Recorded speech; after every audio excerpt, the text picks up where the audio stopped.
app presented by obviously Saskatoon CPAP Services. It is important to sort of distinguish at the moment the My Air Canada app, because when Resmed first released the application, it was for all of North America. But in the last year, they did release a version of the application specifically for Canada, and you cannot use the general application in Canada. You can only use the My Air Canada app. So a lot of people who have already had this probably found that when this happened, they got disconnected and had to reconnect and log in and create new credentials. And that's why, because they separated North America and Canada. All right. So let me just find my next page. This application is available in desktop and of course in an app. What you're seeing here are application modes. So phone, large tablet, small tablet. It's really the easiest way to use the program.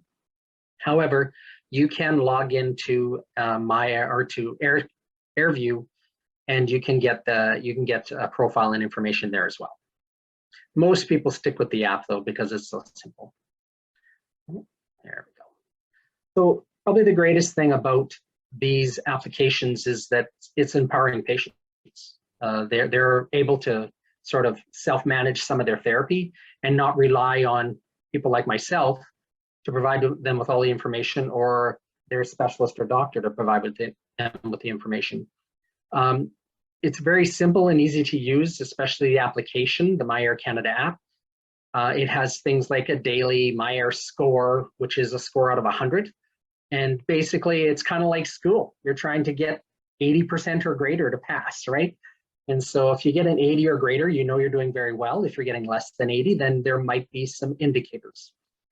But this does allow patients to track their nightly sleep data, and even has coaching and other applications along with it that help people stay compliant with their therapy. As you can see, it's very simple and easy to use. It's intuitive. And looking at this application right now, you can see there's kind of 4 main categories at the top. At the bottom, pardon me, and at the top, you see a score. So really for a patient who just wants to know how they're doing, they can just look at the score every day. And if the score is good, then they can keep going.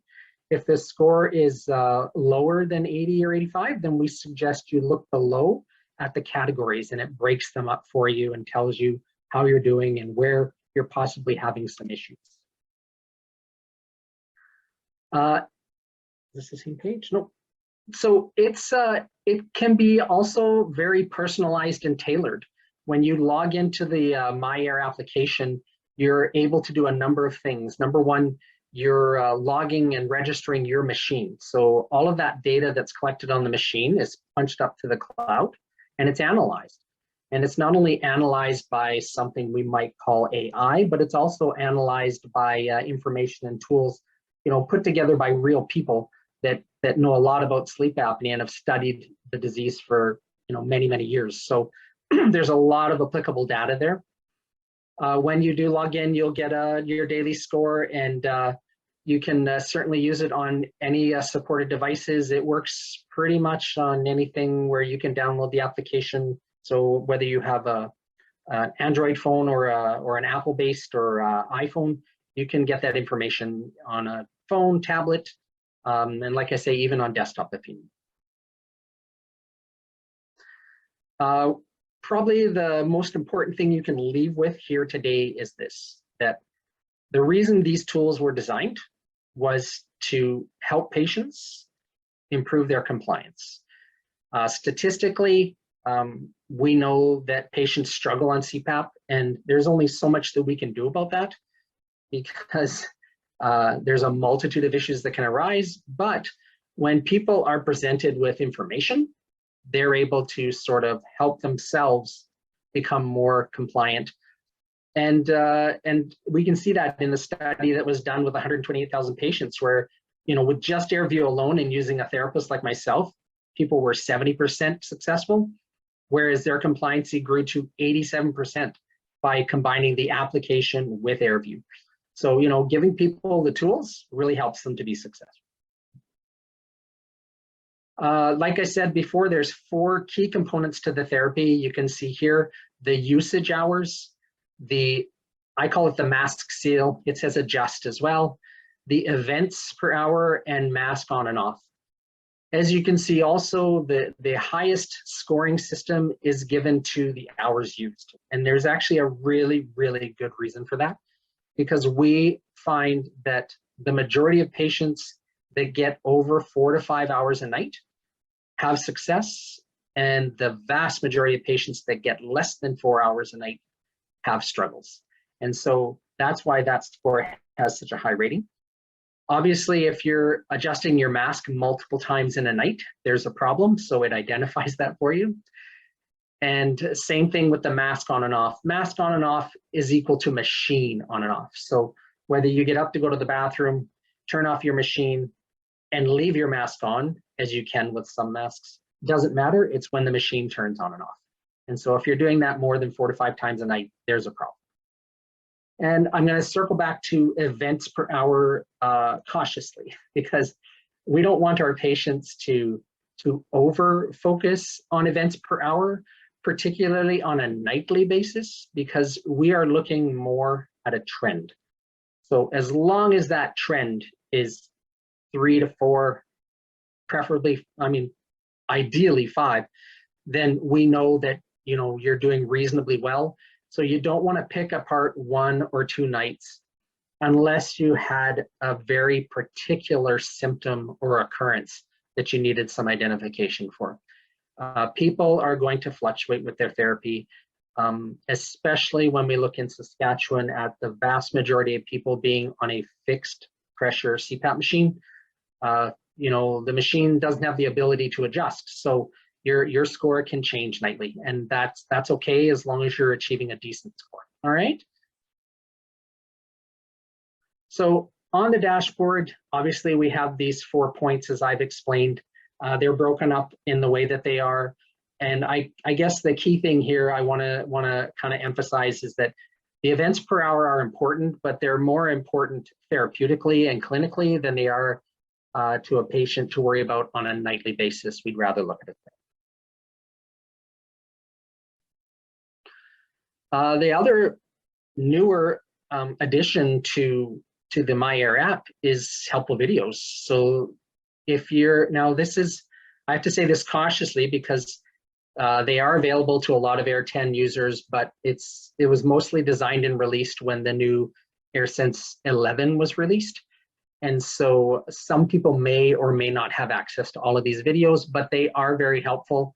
If it's 6 o'clock at night and there's not a CPAP store open and you need some help, you can look at your MyAir app and you can try and source out some helpful videos on maybe your mask in particular, which could be available, and also some information regarding therapy. So, those are helpful tools for patients that, are at a time period where they can't access people. And so they can certainly get those tools. And we actually find that when we start patients brand new by pointing out all the availability for these tools, those patients, have more success. They can get started off right away. They don't have to do it, during the day. They can do it in the evening when it fits for them. And then they have these tools available. And for the AirSense 11, they even have a complete startup video for getting your machine going, which is also very helpful for doing a setup, because we see people during the day, and if they live out of town, they might not get home until later on that evening, and they don't have us to call. So those things are actually very helpful, and we think they're very beneficial for patients. So you can find in the sleep library, like I say, all kinds of videos on masks and guides, adjusting humidification and other comfort settings on your machine, cleaning and maintenance of your equipment, and like I say, mask guides and fitting tools to help you with your therapy. So MyAir Outreach is part of that program, and this is where the AI kind of comes in. Just like the machines that are out there that collect this data, there's a massive amount of data and information regarding therapy for CPAP. And the outreach program was designed by, professionals, working professionals that have been in this industry for a long time. And they created tips and encouraging things that can help patients when they're having problems. And these things are, they're mining your data, and the AI is looking at things that are happening, and it's finding correlations for common threads, and it's sending you email links or email information to tell you that, oh, we may recognize a problem. So for an example, you could be having high leaks for the last week, and maybe you didn't notice that, you blew a tire on your mask, and so it's not sealing as well. This will look at those data, and it'll send you information to tell you that, hey, your leaks have gotten worse in the last little while. You may want to look at your mask or at cleaning or some kind of inspection to see what might be happening. And so those messages are actually really, really helpful to patients, and can solve a lot of problems without having to actually call somebody and ask. You can get those tips right away. They fall into different categories: event-based messages. So those are messages that will be sent to patients that are unique to therapy. So they're about the data that's in there, and they're telling you what a problem might be. There are praise messages sent at intervals, so that we can kind of say to patients, oh, you're doing very well, you're getting your allotted amount of hours, or your mask leaks are good. So you can get those different kinds of progress reports. Alert messages, like I say, follow things like when usage is low or when leaks are high. They are, well, I guess leaks is the next one. They'll alert you when your usage is low, because as I said before, we find there's a tremendous change between a person who's using the machine less than 4 hours and a person who's using it greater than 4 hours. And the leak alerts are set on thresholds. We know we have kind of a minimum acceptable leak that we'd like to see, and that encompasses total leaks. So we're looking at, not just the mask, we're also encompassing what's happening with the machine.